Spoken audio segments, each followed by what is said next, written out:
Alors, d'une manière générale, on considère plusieurs types de pollution. La pollution par les hydrocarbures, par les pesticides, par exemple, par les métaux, ce qu'on appelle les dystrophies, les déséquilibres de sels nutritifs et autres, et puis la pollution radioactive. Pour toutes ces pollutions, d'une manière générale, il y a une amélioration qui a été observée ces dernières années. Par contre, il y a une pollution qui est de plus en plus importante, on s'en rend compte de plus en plus, si vous voulez, c'est la pollution plastique. Et la Méditerranée est particulièrement affectée pour une raison principale, c'est que, pour plusieurs raisons principales, pardon, c'est que c'est d'abord un bassin fermé, c'est que 30% du trafic maritime y passe. Donc, ce n'est pas 30% du trafic maritime qui a lieu en Méditerranée, mais 30% des bateaux dans l'océan mondial passent par la Méditerranée. Et puis, comment dire, c'est la première destination touristique dans le monde. Il y a un bassin de population de 320 millions d'habitants.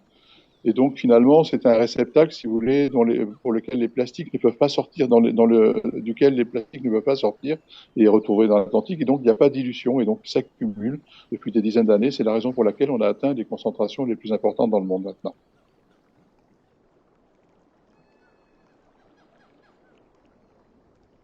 Alors en fait, si vous voulez, l'origine principale des microplastiques ou des nanoplastiques, ce sont les gros. Donc moins il y a de gros, moins il y a de petits.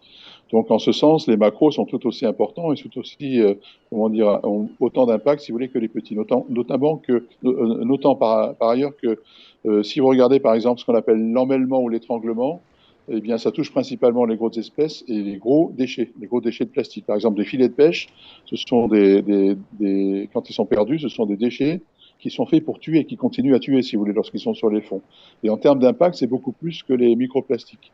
Donc, si on considère la quantité de plastique, c'est beaucoup plus les macros que les micros, parce qu'il y a beaucoup plus de plastique macro que de microplastiques. Par contre, en quantité, le nombre là, est au désavantage, si vous voulez, des microplastiques. Il y a actuellement 24 000 milliards de microplastiques à la surface des océans.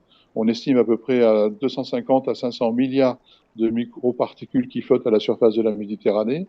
Et donc ça, en quantité de plastique, c'est relativement peu, mais en nombre, c'est très, très, très important. Et le risque qu'il y a pour ce type de microplastique, de pollution, c'est-à-dire par les micro-nanoplastiques, c'est qu'ils puissent être ingérés par certaines espèces, et puis également qu'ils puissent transporter des espèces qui se fixent dessus. Et ça, ce sont des risques qui sont plus importants pour les microplastiques que pour les macroplastiques. Donc vous voyez, selon que l'on considère les macros ou les micros, les impacts sont différents. Mais par contre, l'un et l'autre, si vous voulez, ne devraient pas exister, quoi.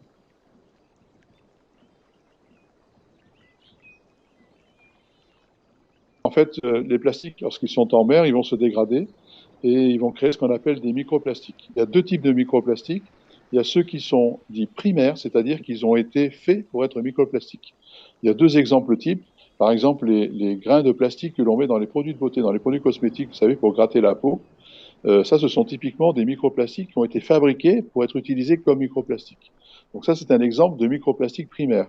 Et les autres microplastiques, ce sont les granulés industriels. Par exemple, pour fabriquer un objet en plastique, il faut le faire fondre et on ne peut pas chauffer des gros blocs de plastique parce que ça demande trop d'énergie, c'est trop cher. Et donc, on fabrique des petits grains, des petits granulés industriels de plastique qu'on transporte comme tels avec des risques d'accident. Il y en a eu il n'y a pas longtemps au Sri Lanka, si vous voulez.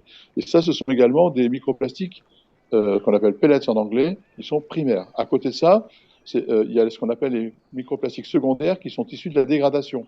C'est-à-dire qu'un sac plastique ou une assiette en plastique qui serait perdue au bord de la mer, elle va se dégrader et elle va générer des centaines, voire des milliers, voire des dizaines de milliers de microparticules, si vous voulez. Et ça, ce sont les secondaires. Ils représentent à peu près 90% des microplastiques en mer.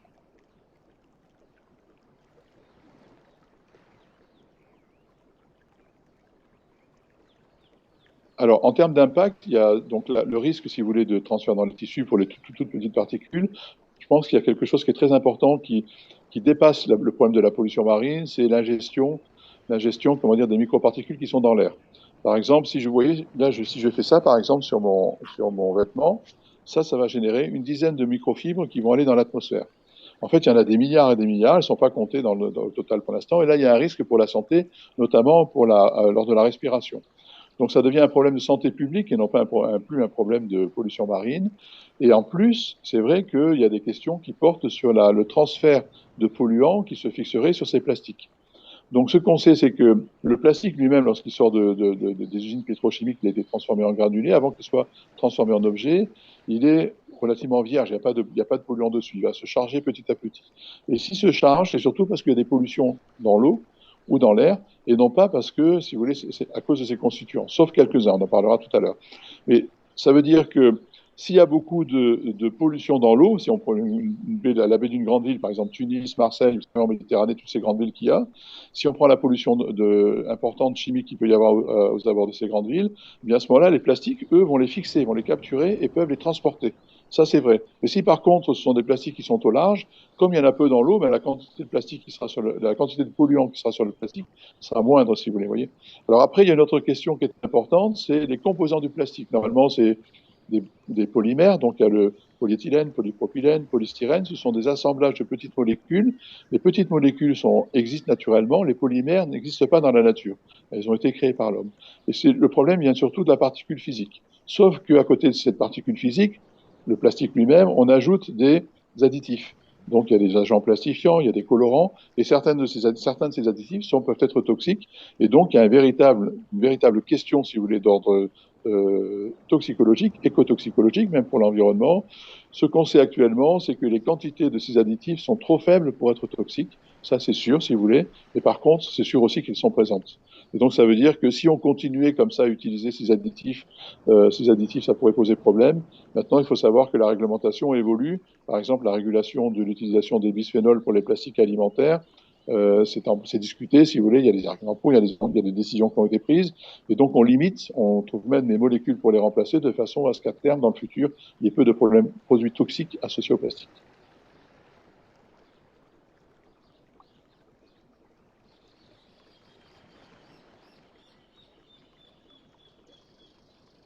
Je pense que c'est une question qui est vraiment d'actualité. Ce que je dirais, c'est qu'en fait, il y a un lien qui est indirect. C'est-à-dire que c'est pas parce qu'il fait chaud qu'on a plus de plastique. Par contre, ce qu'on peut dire, c'est que s'il y a des perturbations du climat, il risque d'avoir de plus en plus comment dire, d'événements extrêmes, ce qu'on appelle des crues, par exemple.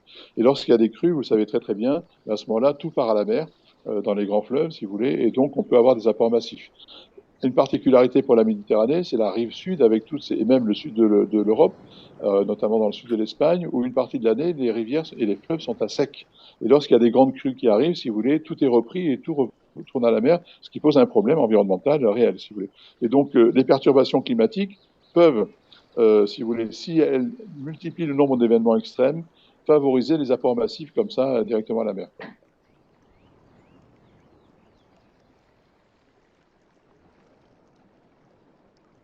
Là, vous mettez le point sur une question essentielle, en fait, c'est la coordination. En fait, le problème de la pollution plastique en mer, c'est qu'elle circule. Et donc, on a, si vous voulez, un mouvement qui fait qu'effectivement, si un pays prend une mesure, ça ne veut pas dire qu'il en aura moins, puisqu'en fait, les plastiques peuvent venir d'ailleurs. Alors, typiquement, dans le bassin nord-ouest de la Méditerranée, tous les plastiques qui sont générés en France, qui sont sur le Rhône, par exemple, vont aller en Espagne, auxquels vont s'ajouter ceux de l'Espagne. Ça va aller, comment dire, vers le Maroc, après en Algérie, en Tunisie. Au cours du transport, vont s'ajouter les déchets qui viennent de ces pays-là. Et puis après, ça va repartir vers l'Italie, ça va revenir vers la France. Et donc finalement, nous, on sait très bien, par exemple, que lorsqu'il y a du Mistral, un vent du Nord très puissant, vous savez, en Méditerranée, qui parfois atteint les côtes de Tunisie, mais on envoie tous les déchets qui sont en France vers la Sardaigne. Par contre, sur les côtes de Corse, on reçoit, comment dire, d'Italie. Et vous, en Tunisie, vous recevez d'Algérie, du Maroc et d'Europe, inévitablement, parce que les courants les poussent tous là, si vous voulez. Mais en même temps, ce que vous pouvez générer, vous, ça peut aller vers l'Italie. Et vous voyez, donc, c'est un échange de mauvais procédés, si j'ose dire. Et donc, sans coordination, effectivement, il n'y aura pas de solution. Alors, il y a une question sous-jacente, c'est qu'en fait, lorsqu'un déchet est parti en mer, dès qu'il sort des eaux territoriales, il n'a plus de nationalité. Et ça, c'est important sur le plan juridique parce que si un bateau, par exemple, perd un déchet, je sais pas, au large de Gibraltar, côté Atlantique, ça rentre dans Gibraltar, ça arrive en Tunisie, ben, vous ne pourrez pas incriminer, comment dire, le pays parce qu'en fait, le bateau était dans des zones non juridiques pour la pollution des déchets. Vous voyez, donc c'est très complexe à résoudre. Malgré tout, il y a le plan d'action pour la Méditerranée comment dire, de l'UNEP, donc la version régionale, si vous voulez, en Méditerranée, avec son siège qui s'appelle Medpol, qui est à Athènes, qui essaie de coordonner les actions, qui a mobilisé, qui a un plan d'action régional. Ça a été le premier plan d'action régional sur la pollution plastique dans le monde, c'était en 2013. Donc là aussi, il faut du temps pour qu'il se mette en place. Et donc, ils essayent que tous les pays, si vous voulez, participent à ce plan. Et on peut dire que ça marche parce que pratiquement tous les pays sont d'accord sur les principes. Après, les modalités peuvent être différentes parce que si un pays produit beaucoup de plastique, ben, ça veut dire que ça peut altérer son économie. Et vous voyez, donc tous les pays ne sont pas d'accord sur l'engagement à suivre, mais sur le principe, tout le monde est d'accord.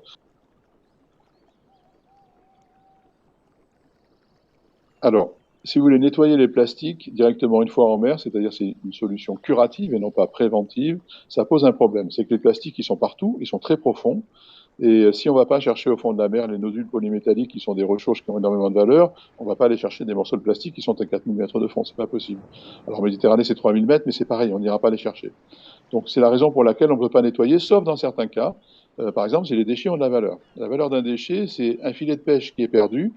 Ça peut coûter, je ne sais pas, 30 000, 40 000 euros en France, par exemple. C'est des prix équivalents probablement en Tunisie. Eh bien, on peut les recycler, on peut les réparer, on peut les réutiliser. Et donc ça vaut le coup d'aller les chercher. Il y a des opérations, par exemple, dans le nord de l'Adriatique, en Italie, Slovénie et autres, où ils vont chercher des filets. Ils ont une usine qui recycle et qui fabrique des vêtements à partir de ces filets récupérés. Et ce sont des entreprises qui gagnent de l'argent. Et donc, il y a un micro-marché. Et là, ce sont des solutions ponctuelles. Mais globalement, nettoyer tous les océans, ça, c'est pas possible. La valeur d'un déchet, c'est pas forcément le déchet lui-même, mais c'est le site dans lequel il est. Par exemple, si vous avez une plage qui est très sale, les gens ne viendront pas. Donc, si vous nettoyez, c'est pas le plastique que vous récupérez qui va avoir de la valeur, mais c'est le site qui va récupérer de la valeur, une valeur patrimoniale ou bien touristique, si vous voulez, et les gens vont venir comme ça fréquenter cette plage, et donc sur le plan économique, c'est intéressant. Donc ça justifie qu'on nettoie les plages. Alors après, sur les solutions, elles sont préventives, et donc dans ce qu'on appelle l'économie circulaire, c'est l'économie des trois R. Il y a le recyclage, c'est-à-dire qu'on prend les plastiques qui sont abandonnés, si vous voulez, dans les décharges et autres. On a des usines qui le retransforment en plastique. Alors, on a des problèmes techniques actuellement parce qu'on ne peut recycler que certains plastiques. Il y a des problèmes de mélange de plastique. Il faut d'abord les trier, donc c'est assez compliqué. Mais le recyclage est quelque chose de très, très, très important. Après, il y a la réparation. Donc, des objets en plastique, on peut les réparer parfois. On peut, et donc, c'est ce que je vous disais tout à l'heure pour les filets de pêche. Et donc, à ce moment-là, c'est intéressant. Et puis, il y a la réutilisation. Donc, il ne faut pas hésiter, comment dire, lorsque c'est possible, des objets en plastique, de ne pas les jeter, mais de par contre les réutiliser. Il y a des gens, notamment les vieilles personnes, qui gardent des sacs plastiques dans les tiroirs, si vous voulez, en quantité très importante. Et quelque part, c'est assez surprenant comme comportement, mais quelque part, ça aide aussi, si vous voulez, à limiter les apports dans le milieu marin. Voilà. Et donc, vous voyez, ces trois R, donc réutilisation, réparation et recyclage, ça, ce sont les bases de ce qu'on appelle l'économie circulaire. Et les gens qui vont dans ce type de comportement, si vous voulez, même si ce n'est pas poussé à l'extrême, ça aide à protéger l'environnement.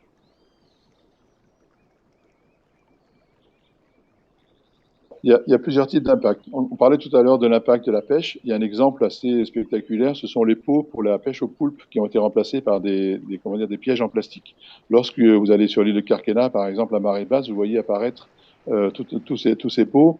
Je pense là qu'il y a un effort à faire, si vous voulez. D'abord parce que ce sont des plastiques et donc il y a tous les risques associés à la pollution plastique, donc, dont l'impact esthétique qui peut avoir des conséquences économiques, mais également parce qu'en fait ces pots ils servent également de piège, comment dire, à d'autres animaux. Les crabes, par exemple, qui sont pêchés, alors on peut les réutiliser, vous savez, il y a une invasion de crabes. Et donc, il y a des interactions qui sont relativement fortes entre la pollution et la biodiversité. Par contre, il n'y a pas d'impact sur les assemblages naturels. C'est-à-dire que les populations de gorgones, les populations d'algues, des choses comme ça, elles ne sont pas vraiment modifiées par les plastiques. Ce qui est important de comprendre, c'est que les microplastiques, eux, par contre, ou les plastiques en général, ils peuvent transporter des espèces sur des distances assez importantes. Alors, il y a un exemple dans le Pacifique, après le tsunami au Japon, vous avez vu toutes ces images de débris. En 6 ans, c'est à peu près 300 espèces qui sont arrivées en Amérique du Nord, qui ont été transportées du Japon vers l'Amérique du Nord. Et donc, c'est une véritable arche de Noé. Et ça veut dire que dans toutes les régions du monde, on peut avoir un transport d'espèces. Et donc, certaines sont pathogènes, certaines sont invasives, certaines vont supplanter les autres. Et donc, c'est un facteur à prendre en compte qui est très, très, très mal connu dans le cas de la pollution plastique. C'est-à-dire que les 24 000 milliards de microplastiques ou les 300 à 500 milliards de microplastiques qui sont à la surface de la Méditerranée, ils peuvent transporter des dinoflagellés, des espèces d'algues toxiques, ils peuvent transporter des bactéries, ils peuvent transporter. Et donc, il peut y avoir, si vous voulez, des modifications locales sans qu'on ait vraiment de recul.